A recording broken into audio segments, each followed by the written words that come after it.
Since they are so mad, let's make them even madder. I'm not the one that said it though. I'm not the one. It is your people that said it. And honestly, ChatGPT revealed something quite interesting that I would love you guys to watch, right? I don't want to talk too much so that you not come here and be like, she's always supporting the black community. Why is she? Look at my skin. What do you think?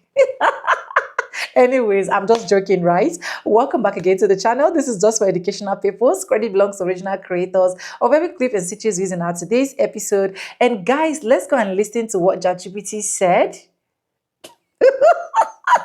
especially for Black Americans. Let's go, and I'll be back with commentaries.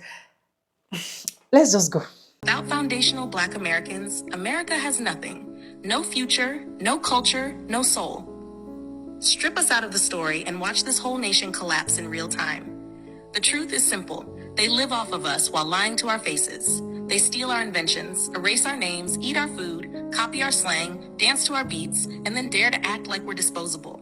Without us, they stall. Without us, they starve. Without us, they stop moving. We gave you the personal computer. Mark Dean, a foundational Black American, co-created the IBM PC, holding 3 of the 9 original patents. Without him, there is no laptop, no smartphone, no internet. Every email, every TikTok, every algorithm, his genius built the world you live in. And yet they hand the credit to everyone but us. We gave you video games. Jerry Lawson invented the cartridge system. That invention became the backbone of a $200 billion industry. Every console you plug in, every game you load, traces back to him. But they crowned others kings of innovation while leaving his name in the shadows. We gave you GPS. Dr. Gladys West, a Black woman, mapped the Earth itself so satellites could guide you. Every Uber ride, every plane, every ship, every map app, without her, the world is lost. Yet how many schools teach her name? We gave you Mars rovers. Dr. Ayanna Howard, an FBA roboticist, coded the brains that let those machines move. Without her, they sit dead on red dirt. With her, the stars open. We gave you the space race itself. Katherine Johnson's calculations launched Apollo to the moon. Mae Jemison took us into orbit. Victor Glover lived months aboard the ISS. Aisha Bowe is about to fly with Blue Origin. They love to say they conquered space, but who actually put the numbers on the board? It was us and our children. They are already building the next world. Elena Annalee Wicker, accepted into medical school at 13, NASA intern and founder of Brown STEM Girl. Taylor Richardson, astronaut Starbright, raising millions to fund science opportunities for girls. Across the country, FBA youth are coding AI, inventing medical devices, filing patents. They are the living proof that the God particle never stopped moving forward. It just got younger, sharper, and more fearless. Why us? Because we are convergence. We are the only people forged through every storm. African, Indigenous, European, Pacific, threads woven together into one people. Unlike bottleneck populations, we are the widest blueprint on Earth. That means adaptability. That means survival in changing climates and shifting societies in space itself. When the world bends, we don't break, we bend it back. And at the core of all of this is melanin, the God particle. Eumelanin, the armor shielding DNA from radiation, vital for space and a warming planet. Neuromelanin, the spark in the brain linking rhythm, creativity, and memory to dopamine itself. It's not just pigment, it's a superconductor, a living archive, a biological technology no lab can synthesize. It's why our rhythm moves the earth. It's why our memory survives erasure. It's why every beat, every dish, every invention keeps birthing revolutions, whether they want it to or not. And still, they steal, they rename, they rebrand. They hand Elvis the crown for rock and roll while burying Little Richard and Chuck Berry. They call soul food Southern cuisine while stripping it of our struggle. They turn hip-hop into pop and sell it back to us watered down. They whitewash history while living off of our frequency. So here's the question. If we gave them the computers, the games, the maps, the rockets, the music, the food, the slang, the swagger, what did they actually create without us? What is America without FBA? Nothing but a parasite feeding on its host. And the truth is, they know it. That's why they fight so hard to erase our names. That's why they build walls around opportunity. That's why they sterilized us, jailed us, flooded our neighborhoods with drugs, and still try to bury our brilliance. Because if the world knew the full truth, that their entire reality is built on our genius, the revolution would already be here. So let me say it plain. We don't just create culture. We are the culture. We don't just build tools. We are the architects of survival. We don't just adapt. We are the blueprint for the future. And that future isn't just 3D. It's 5D, 7D, infinite. Because melanin doesn't just protect the body, it encodes memory across dimensions. Our rhythm isn't just sound, it's vibration that reshapes reality. Our culture isn't just influence, it's the frequency of creation itself. So here it is. The sun is rising. The God particle is awake. And if the world lives off our genius, our inventions, our rhythm, our blueprint, then the future is not theirs. It's ours. The question isn't whether we're ready.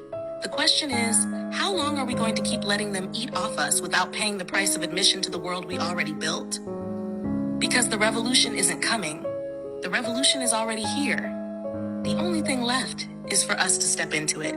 So, since there's so many of y'all on here talking about go back to Africa, you should go, blah, blah, blah, I decided to ask Chatgpt, Chat, what would happen if all Black Americans left the U.S. and returned to Africa?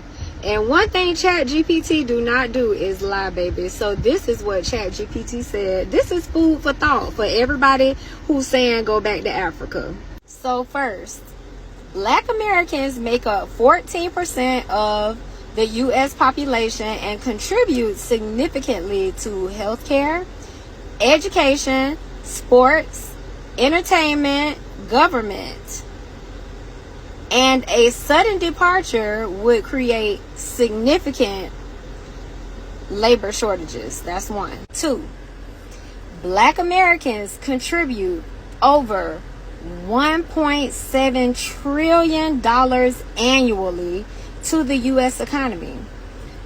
A departure like that would create a sudden loss of economic power. 3, Black-owned businesses, which employ millions of Americans, would shut down or relocate, shifting the wealth to whatever country all of us went to. Number 4. Now this one gonna really piss you off. This one gonna piss you off. Loss of cultural influence. Black Americans, and I quote, Black Americans have shaped U.S. culture through jazz, hip-hop, and blues, fashion, language, and sports. Their departure would significantly alter America's cultural identity. Of course, we know that there will be a shift in elections, particularly for the Democratic Party. There won't be a need for NAACP and Black Lives Matter. But here's where it gets good again. A decline in innovation. Blacks foster creativity and innovation. The loss of racial diversity could slow technological advances. See, y'all ancestors ain't tell y'all how sick y'all was. See, y'all, before y'all found us, y'all was fighting each other. See, ain't nobody passed that information on to y'all. Y'all don't know about all that. See, our people passed information on. Y'all people didn't. Y'all wanted to be lost in translation, but we know. We know. Foundational Black Americans, America has no culture, just silence. That's the truth they don't want to say out loud. Strip away everything we gave the world, and you're left with empty streets, bland plates, and a soundtrack that never existed. Because every sound you move to, every flavor you crave, every style you copy, we built it first. We gave you the blues, born in the Mississippi Delta, from the cries of our ancestors in the fields, from spirituals coated with survival, from voices that refuse to be broken. That's the first American music. Without us, silence. We gave you jazz, New Orleans brilliance, brass horns and ragtime turned into improvisation so advanced, the rest of the world is still catching up. Jazz wasn't just music, it was freedom encoded in sound. Without us, silence. We gave you gospel, the The ring shouts, the call and response, the fire that shook church rafters and lifted entire movements. Gospel is the root of inspiration in this country. Without us, silence. We gave you country, the banjo, African in its origin, storytelling ballads that came from our mouths. They'll give you cowboy hats and steel guitars, but the roots are ours. Without us, silence. We gave you rock and roll, Chuck Berry, Little Richard, Sister Rosetta Tharpe. They wrote the language. Elvis only copied it. They crowned him the king while erasing the ones who invented the throne.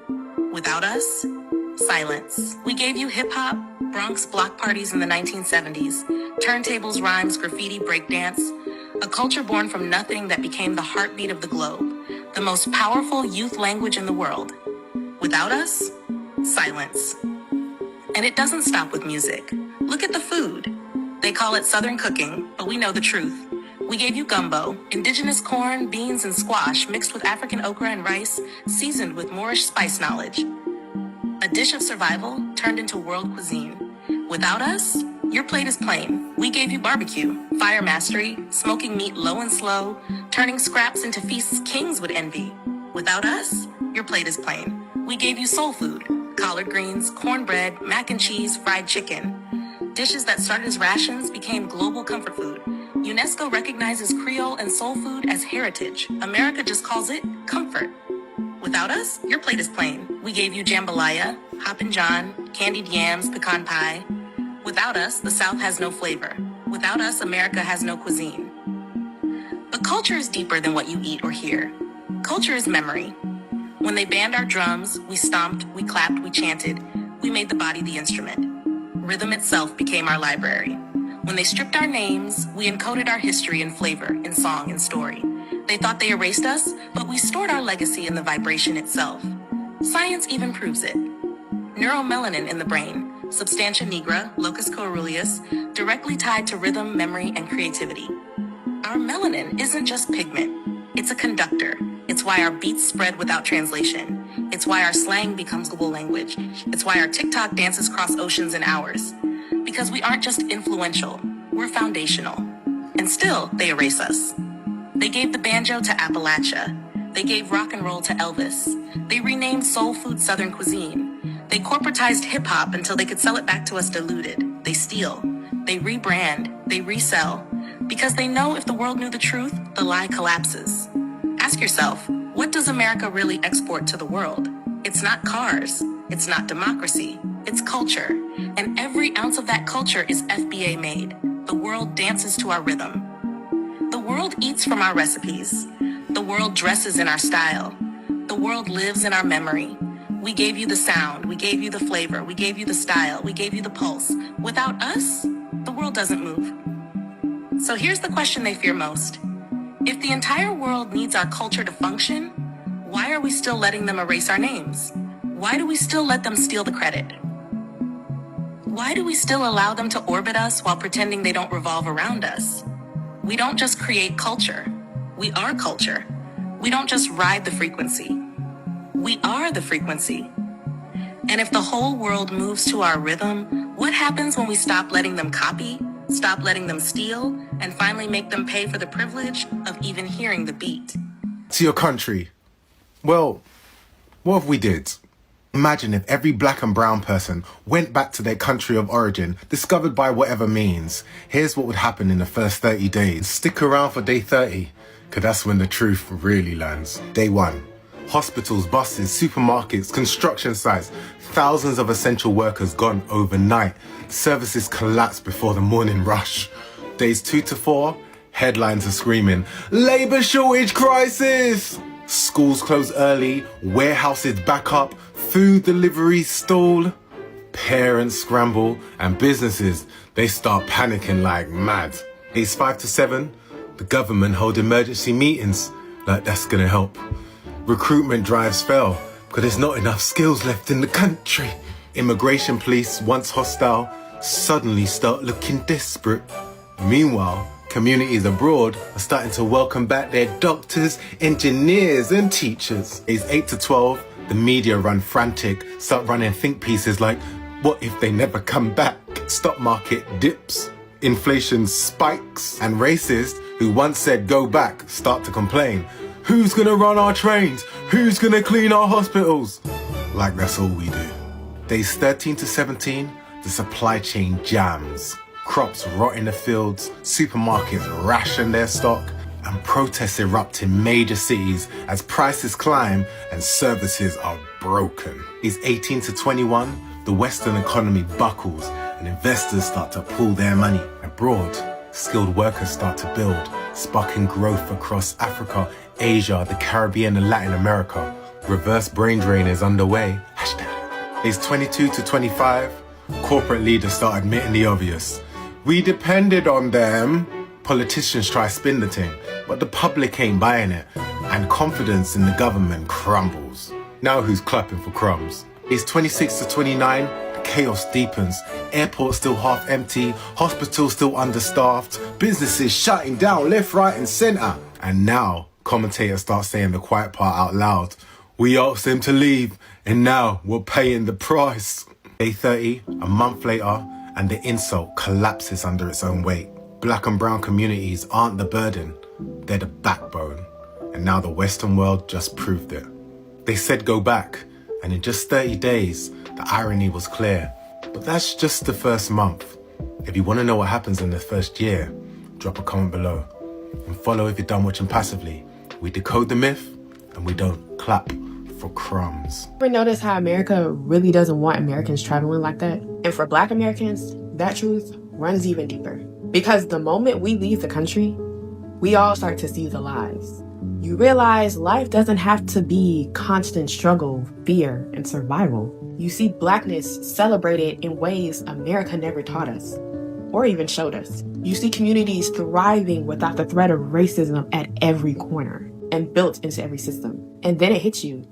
America fed us propaganda. They taught us to believe that we were unwanted everywhere else, that we had to fight for scraps here and be grateful for it, and that leaving wasn't an option because this was the best we were gonna get. Why, you asked? To keep us trapped, poisoned, and under control. But the illusion is cracking. Black Americans are traveling, relocating, building wealth, and freedom overseas. That's why you're starting to see them really cracking down on us traveling more and more. And once you see the truth with your own eyes, that you can fully live safely and abundantly beyond the constraints of America, you can't unsee it, and you can't go back. America's power has always been in keeping us blind and divided. But when Black Americans travel, unite, and claim freedom globally, the game changes. That's why they don't want us going anywhere. Because the moment we realize we're not powerless, the control is gone and the system is done. Say the weird thing. People are desperately seeking realness. Black Americans, descendants of those who survived the transatlantic slave trade, hold a unique spiritual, genetic, and historical position in this awakening. Their existence is proof of resilience against some of the most intense spiritual warfare ever waged on a people. But beyond survival, they are key activators in shifting the collective frequency. Carriers of the ancient codes, Black Americans are direct descendants of civilizations that held deep esoteric knowledge, Kemetic Egyptian wisdom, Dogon cosmic knowledge, the Ethiopian and Moorish mysteries, and indigenous West African spiritual systems. The forced displacement and oppression attempted to sever this knowledge, but it remains encoded in their DNA, waiting for reactivation.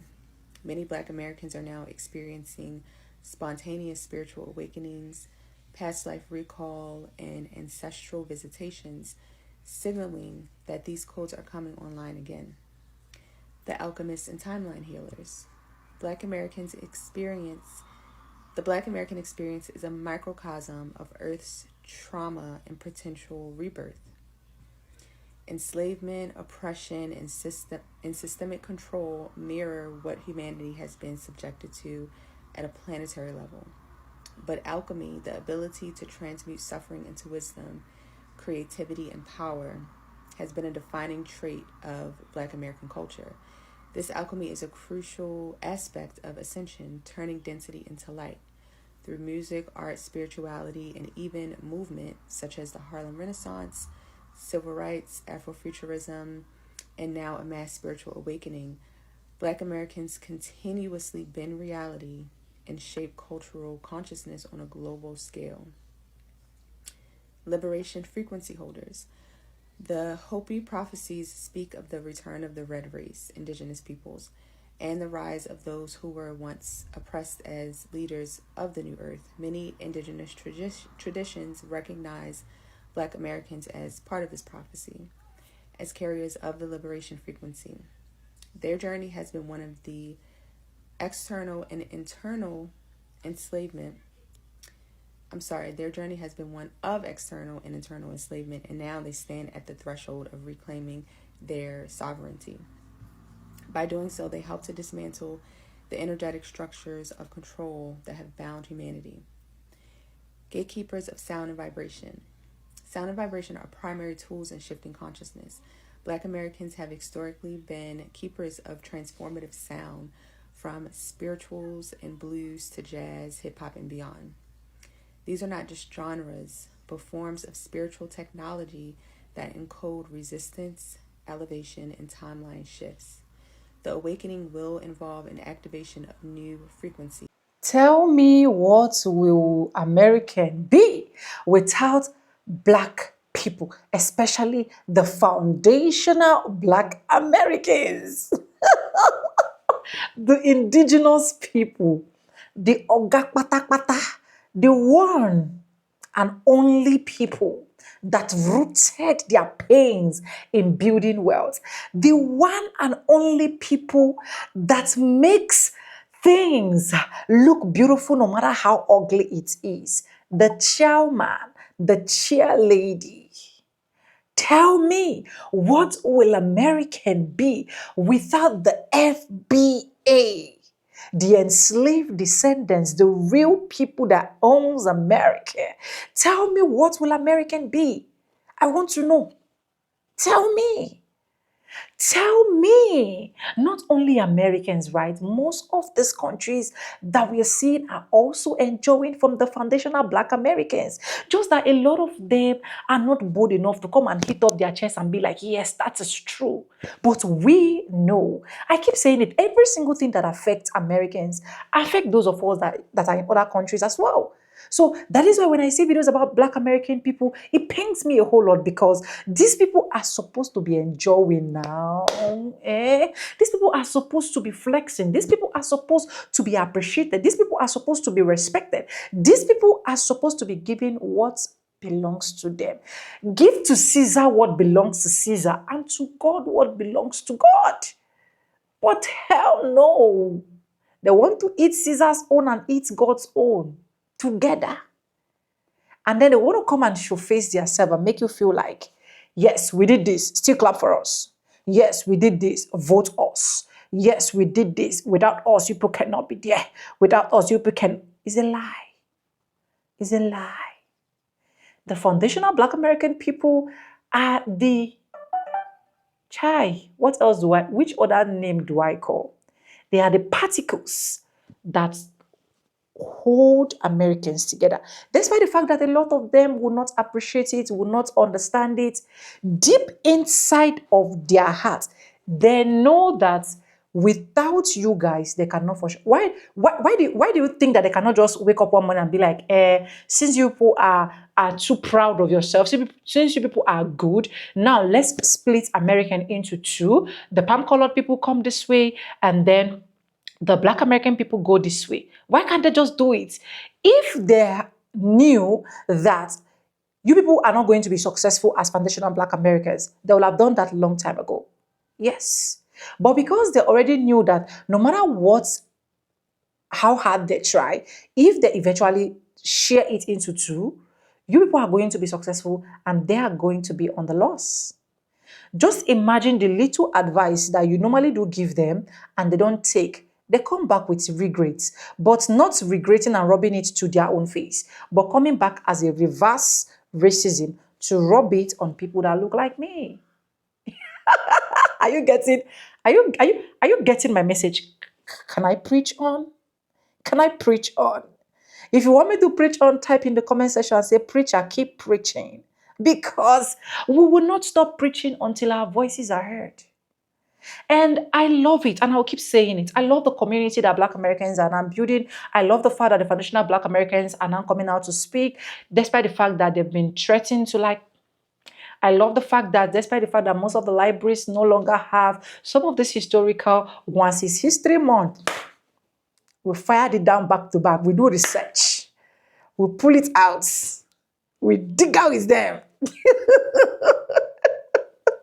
And guys, you want to tell me that as the foundational Black Americans that you're watching this video that you're not special?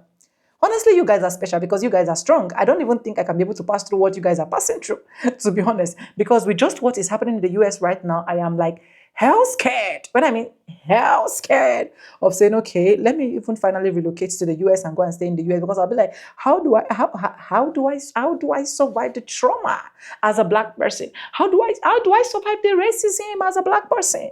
How? Because I cannot hold myself. I can decide to do something, and at the end of the day, before you know, they peep me out as they normally do to themselves. This is just for educational purposes, guys. This is just for educational purposes, not to bash anyone. I keep saying it, we're all one, right? But we just need to speak. This is ChatGPT saying what he knows how to do best. I am not the one that programmed it. These people that actually use ChatGPT are not the one that programmed it. I believe that most of us don't even, there are some persons that, even these people using ChatGPT, some of them might not even know the inventors of ChatGPT, right? I just even came to find out that was last 3 days or 4 days ago. The CEO of ChatGPT, I was like, oh, wow. So you're a palm colored person. Because, a lot of them come out here and be like, ChatGPT is biased. ChatGPT is biased. ChatGPT is not saying the right thing. Don't use ChatGPT. Don't use it. It's biased. I see you, Madam Unbiased. So when I found out that the person that actually created or invented ChatGPT rather is from the palm color, like, oh my God. Oh my God. Oh my God. Was he not lectured? Was he not talked to? Was he not one that as you're inventing this thing, if it did not favor us, we'll fire this, we shut down this app? But you can shut down every single thing, but you cannot shut down what God is about to do. That is one thing I know, and that is one thing I'm certain about. And that is why when I see things like this actually happening, I just smile to it, and I just tell myself it's a matter of time. Everything is going to normalize. Let's just keep making our voices heard. Let's just keep trying our possible best to do what we know how to do best. Try to look out and reach out for each other. Try to check up on your friends, your family, just to ensure that they are in good health, they are in good hands, just to ensure how they're doing psychologically, emotionally, because a lot of people are being traumatized by what is really happening. So it is good that you look out, you reach out to them. It is not going to be a bad idea, right? So that is just my advice at the end of this video. Anyways, if you've watched to this point, I'm so grateful. I do not take you guys for granted. Subscribe, like, comment, and share. Credit belongs to original creators of every clips and stitches we have in our today's episode. And yes, guys, with no further ado, I do add like in my videos. I'm going to be seeing, and I'll see you guys in my next one. For now, bye, and I'll see you in my next series. Do not touch the die.